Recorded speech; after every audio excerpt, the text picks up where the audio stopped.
Halo Ber, kalian baru aja lihat video yang oke kan?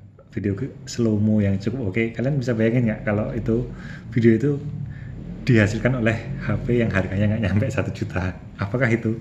Yaitu ini dia, Sony Xperia XZS. Harganya di pasaran di bawah 1 juta. Dan dia bisa slow-mo sampai 960 fps kayak video yang barusan.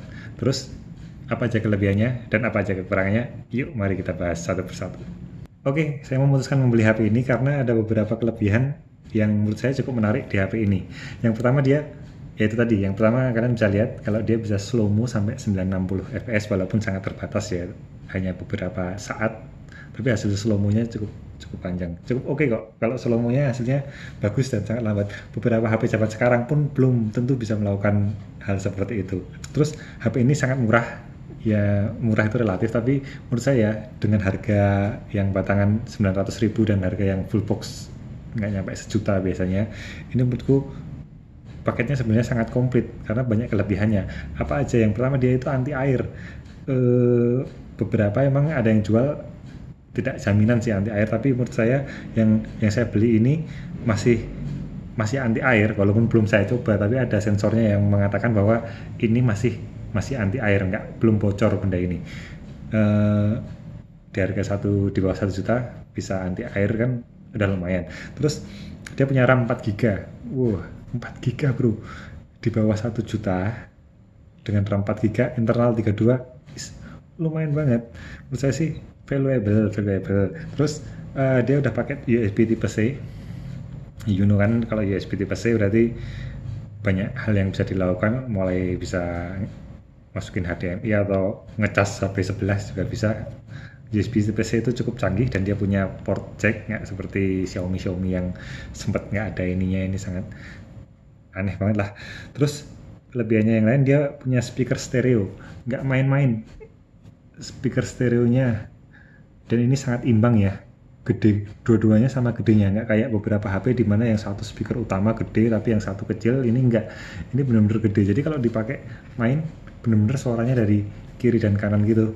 Menurutku keren banget. Terus dia juga punya fingerprint standar, walaupun ini kayak Samsung generasi yang ya baru-baru inilah, jadi fingerprintnya di samping dan sangat kecil. Terus dia punya image stabilizer, jadi video kalian nggak goyang.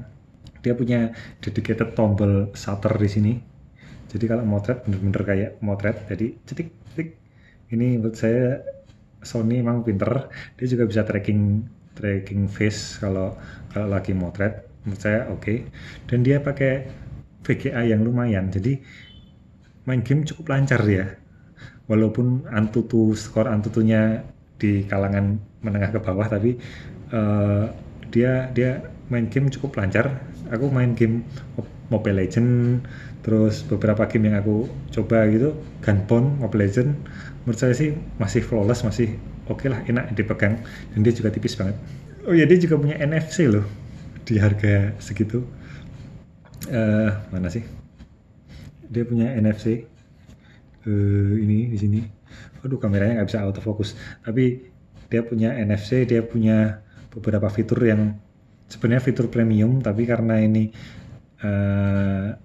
apa namanya, kayak barang hand carry Jepang itu, jadi harganya ancur-ancuran di Indonesia, dan merek Sony agak-agak nggak terlalu famous di Indonesia, jadi harganya turun drastis. Padahal menurutku ini benda yang sangat value.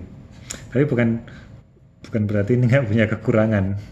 Ya di bawah 1 juta, tapi juga ada beberapa kekurangannya setelah saya pakai beberapa hari ini. Benda ini kalau kalian beli di pasaran yang full set boxnya kayak gini nih, ini sangat KW ternyata. Aku udah beli ada boxnya biar harga jual kembali cukup tinggi, ternyata ini KW banget. Kabelnya kualitasnya jelek, adaptornya juga abal-abal yang ngeprint nggak jelas gini, kualitasnya buruk lah. Rugi kalau kalian beli full set, mending kalau kalian beli yang tanpa box aja lah.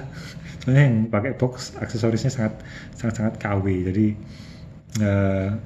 nggak value di pasaran, ini nggak value.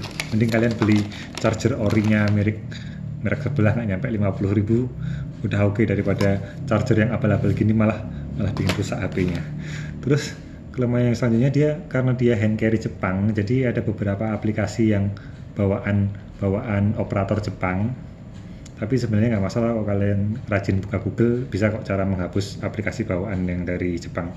Kalau kalian cukup ahli utak-atik HP ya kayak saya ini, semua aplikasi Jepang saya hilangin, jadi dia bisa meringankan RAM dengan bagus. Terus kelemahannya yang lain, kameranya cuma single. Di zaman sekarang kamera single kayaknya udah nggak banget ya. Pada zaman ini sih, ini kan launchingnya sekitar Maret 2017. Pada zamannya sih kamera yang dual itu masih jarang. Dia masih single, walaupun dia gede tetap aja single. Mungkin kalian udah nggak menarik, pengennya kan bikin foto bokeh yang kameranya dual, tapi karena dia single dia masih kesusahan untuk bikin foto bokeh gitu. So buat kalian suka foto bokeh ya mending hindari HP ini deh. Terus dia cuma single SIM, dan ini benar-benar single SIM ya, bukan single SIM hybrid kayak gini nih SIM cardnya. Jadi kalau kalian masukin SIM card sama SD card, itu yang kebaca cuma SD cardnya, SIM cardnya nggak kebaca sama sekali. Jadi ini benar-benar single SIM, nggak bisa diakali hybrid atau apa gitu. Ini benar-benar murni single SIM, dan kalau SIM cardnya dicabut dia otomatis restart. Jadi buat kalian yang pengen dual SIM atau single SIM plus memory card, mending jangan cari HP ini deh. Ini bisa ditambahin memory card, tapi otomatis nggak bisa dikasih SIM card gitu. Ini murni single SIM, nggak bisa ditambahin memory card sekalian. Nah, terus kelemahannya yang lain yaitu di sini ada tombol volume up and down di bawah. Biasanya kan tombol volume ada di samping kiri atas gini. Nah, dia tombol volumenya di bawah sini. Jadi kalau kita megang HP kayak gini, itu sering banget kepencet, secara tidak sengaja kepencet. Jadi ini penempatan posisi tombol yang cukup aneh. Untungnya kalau kita main game kan gini, jadi jarang yang kepencet di sini. Yang kita browsing gini aja, kalau kita browsing gini itu paling sering kepencet, tiba-tiba loh volumenya turun sendiri ya, karena posisinya ada di sini, jadi otomatis kepencet. Nah, jadi tombol shutternya itu harus ditahan dulu kalau kayak kalian pengen buka menu kamera langsung. Jadi kalau kalian buka menu kamera langsung, tahan aja, langsung bisa masuk ke mode kamera gitu. Terus kelemahannya yang lain, Antutunya rendah, saya udah bilang ya tadi. Jadi ya harganya di bawah 1 juta sih. Antutunya skornya sekitar 140-an ribu. Ya dia tergolong menengah ke bawah sih.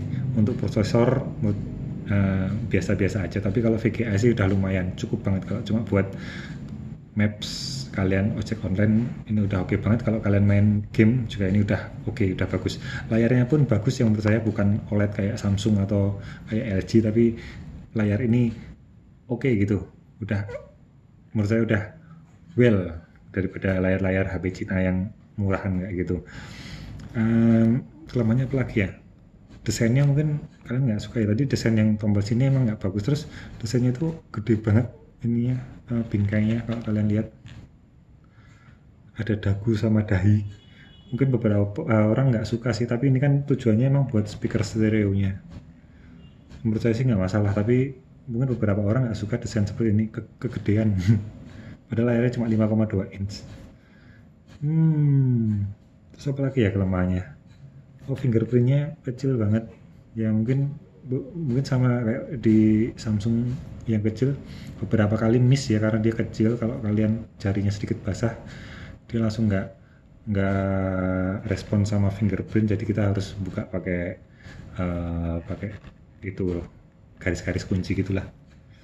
Ya itu dia beberapa kelebihan sama kelemahan HP ini. Menurut saya ini tetap paling worth di pasaran dengan harga di bawah 1 juta. Dengan kelebihan-kelebihan yang saya sebut tadi, menurut saya ini pembelian yang cukup worth, asal kalian dapat yang sehat ya, jangan yang sakit-sakitan. Nah, ini menurut aku dapat yang cukup sehat, jadi menurutku ini worth lah untuk dibeli.